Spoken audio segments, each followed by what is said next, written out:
Hey, ladies and gentlemen, welcome back to the channel. As always, it is Nick here, back to your daily crypto news and analysis. And today we are going to be talking about Ripple and XRP, as well as the vast majority of crypto and finance. And with that being said, I hope that you are all having a beautiful day or a beautiful night wherever you guys are out there in the world. So as you guys do know, right, after the Bitcoin ETF, there has been a lot of talks about an XRP ETF, and this has been an ongoing subject all over X, all over YouTube, and it still continues to be brought up today. Back in December, we had here's why Wall Street institutions may file for an XRP spot ETF, and this was mainly talking about the first mover advantage for Bitcoin and Ethereum, and how when we think about the approval for that, it's basically gone, right? Because again, you already had the big players like BlackRock and all of them filing for an ETF. So who would want an XRP spot ETF? Well, it's those that missed out on the first mover advantage for Bitcoin and Ethereum. So everyone was looking at, all right, well, XRP is in a prime spot for a lot of these ETF filings. And even recently, right, March 15th, Ripple XRP ETF is around the corner, executive says, followed by February 22nd, Ripple CEO, spot ETFs are inevitable. Again, as we really think about that, right, like XRP ETFs are probably going to happen eventually. We know this is going to be the case. Are they bullish? In my opinion, I think that they're great for, some nice price movement, maybe even some nice value coming into the space, maybe even some nice volume. The supply gets eaten up a little bit by, those that want to buy it and hold it or even sell it, whatever the case may be, right? It just provides demand and volume. But the number one thing that's happening now is Wall Street coming for your coins. And when I say that, it's mainly about Bitcoin, right? Over here, I said, interesting, Wall Street wants your coins, laugh out loud. And here we have new. Hut 8 mining CEO, supply shortages on exchanges are driving the largest banks to reach out about buying Bitcoin just in time for the halving. Now, is this a big narrative that's probably being pushed to pump Bitcoin? It could be, but think about this logically, right? There's going to be a lot of buying opportunity for Bitcoin for these major Wall Street giants and these major banks. They want to also have Bitcoin in terms of custody for their clients. They want to be a major player in this game as well, because just like BlackRock, just like Fidelity, all of those big, ETF filers, they have been witnessing a massive amount of demand, and all that demand is not going unnoticed by big banks and institutions and even Wall Street itself. That's why when I always say, guess what? We're probably going to start to see a lot of the custodian players moving from exchanges to actually Wall Street names and big giants out there that will control most of the market. And everyone keeps saying like, oh, that's crazy. They're not going to be able to control it. They're not going to gain control of Bitcoin, blah, blah, blah, right? And this is also about my big fear when it comes to XRP, because eventually, as we start to see more and more players jumping in and Wall Street giants jumping in and starting to really have these ETFs, percentages of these assets will belong to the hands of institutions and Wall Street players. I've always said that the goal of the SEC is to really kind of give power to those that are already in power of the traditional financial world. When we look at the stock exchange, right? The stock exchange, or I should say the stock market, has always been manipulated. A lot of people say like, oh no, it's not manipulated, but it really is, right? JP Morgan, for an example, has a lot of lawsuits against them and even a lot of fines against them for manipulating a lot of markets, including even the stock exchange. They have manipulated commodities markets, foreign exchange markets, you name it. When we think about crypto, right, this is a very easy market to manipulate by these big players. How do they do it?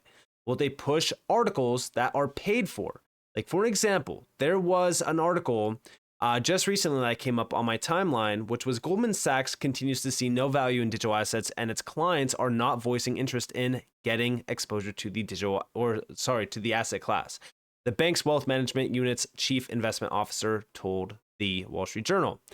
But when we think about what's been happening here, we continue to see a lot of these big players like Goldman Sachs, for an example, pushing this narrative about how there's no value in digital assets. Even Vanguard was a big one with ETFs. They're like, oh, I don't see any value in ETFs, which we will get to here in a second.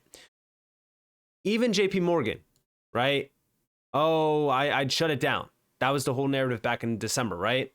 Then we got the ETFs, and then JP Morgan immediately changed their tune. We see this constantly happening. It's always negative, while on the back end, they're investing, they're buying, and then they push the positive news to pump the prices. And guess what? There's their exit liquidity. In fact, right, just recently, there was a big move by no other than the DOJ, which I will talk about.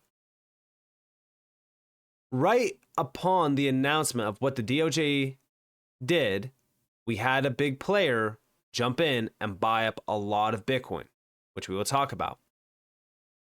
The problem that I see right now with ETFs is shortages on exchanges.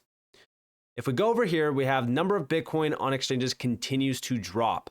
Look at the 24-hour change in terms of Coinbase Pro. 17,312 negative.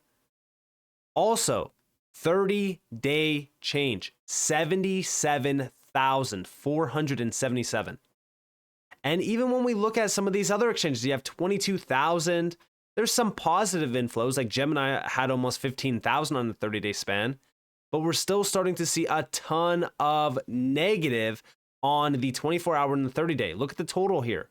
Negative on 24 hours, 19,000 Bitcoin. 30-day, 64, almost 65,000. Again, as ETFs continue to gain dominance over the market, they're becoming the go-to, which technically means that BlackRock gets even richer. Wall Street embraces this. I put out a post back in the summer of 2023, and you guys probably know about this post because I did include it in multiple videos. I said, I love how the argument from Bitcoin maxis around escaping CBDCs is to simply hold Bitcoin. But ultimately, when we think about Bitcoin today, it's slowly but surely gaining control from Wall Street. I said, scared of being controlled by CBDCs, but not scared of a scarce asset that has been practically pricing retail out. While one of the largest corporations filed for a Bitcoin ETF, it makes zero sense to me. BlackRock owns the largest percentage of everything around you. Don't think that they will own the largest percentage of Bitcoin either. Think again, Bitcoin will soon be corporation controlled. And think about MicroStrategy, right? When we think about this company, they own about 1% of all Bitcoin. Now, we know from the BlackRock ETF, I think that they control like 3% of Bitcoin, like that accommodates for about 3% of the supply. And then MicroStrategy is about 1%. So we're talking about almost like 4% or so. Could be a little bit higher. But think about all of the other ETFs as well. There's other major players on that list that are Wall Street giants. The reason why I'm bringing this up in terms of MicroStrategy, right? And the reason why I talked about Vanguard, because Vanguard, they were pushing the idea that, oh, an ETF, no, we're not touching it. It's bad for business. It's this, it's that, whatever. We don't see value in it. MicroStrategy, which is one of the largest companies out there to hold a percentage in Bitcoin, look at the top institutional holders of MicroStrategy stock. Top Capital International Investors is the top one at about 10.39%. But here we have Vanguard, 7.68%. BlackRock is third, 6.82%. Morgan Stanley, 4%. And this is we're just talking about MicroStrategy. We're not even talking about the Bitcoin mining companies, which, by the way, Wall Street giants hold a very large percentage of. Behind closed doors, they have control of some of these big players because they're holding significant percentages of these big players. So when you have a mining company gaining momentum, and guess what? It looks great for that mining company. You're like, oh, well, all of these big institutions and these Wall Street giants, they're missing out. No, they're not. They are in direct exposure because they are holders of, MicroStrategy stock, for an example, or, a mining company stock. And now they're just avoiding it altogether, and they're just going right to the source to buy up Bitcoin because there's supply shortages on exchanges. It's not that there's supply shortages on exchanges. They could just buy through these mining companies and avoid significant fees on a lot of these exchanges, which they will do. They will do that. But outside of this, right, this move is what really struck me. This was on April 2nd. The DOJ moves 30,000 Bitcoin connected to Silk Road seizure, which this was significant. I mean, it's not like it was a small, chunk. This is a very large amount. And, they had this for a very long time, obviously. But it's crazy that this happened, right? This happened on, it was like the beginning of April 2nd. At the same exact time that we saw some of the largest percentage of Bitcoin purchased through ETFs, which I will talk about. But over here, we have from Teray Corton. Of course, they choose the current Pico top to sell, or at least close to it. Nice job driving up prices beforehand, approving ETFs beforehand to increase liquidity, and then deciding to move funds now after announcing the decision over a year ago.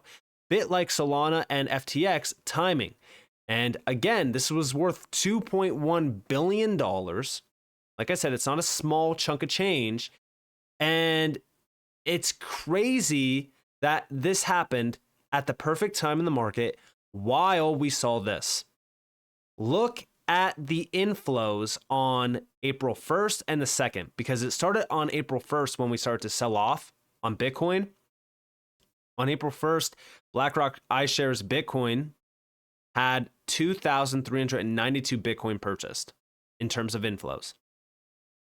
The next day, on the 2nd, 2,278, again, positive inflows. Look at the total amount since the 9th.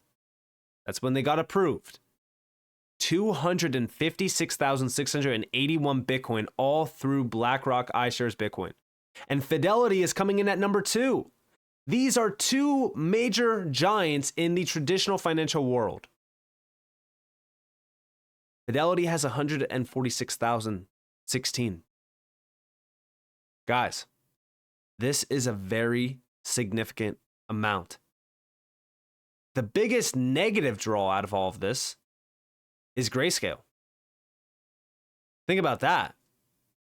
So as we really look at what's going on, a lot of the crypto-based focused ETFs, they're not nearly seen as much at all in terms of the ETF volume that BlackRock and Fidelity are seeing. And I do think that we will continue to start to see big players like BlackRock and Fidelity dominating the ETF volume.